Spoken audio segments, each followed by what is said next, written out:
We'll be meeting Bronson every Wednesday night, right after the Kraft Music Hall. Who's Bronson?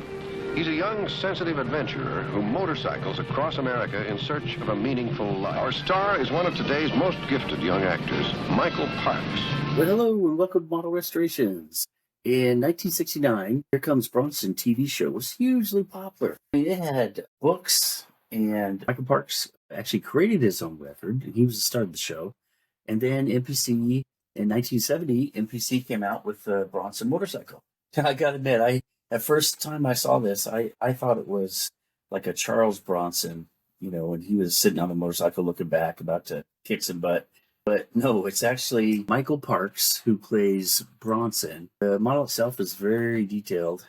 Look at the eye on the side of the tank. That is the eye of progression. Same eye that's on the back of the dollar bill. In 1971, they came out with the Baja Burro. This bike was created for the Mexican 1000. Even though they say the Baja 1000, it wasn't officially called that. It was still the Mexican 1000. And it was ridden by Deitz. So the side of the box just depicts a lot of the parts that are available to the kit. Grasshopper tires, Bates off-road racing seat, racing fenders. So yeah, overall, really cool model. Then in 1972, MPC came out with the XLCH Sportster, nicknamed Time Machine. I believe it was basically a stock Harley. I don't think there was anything custom on this.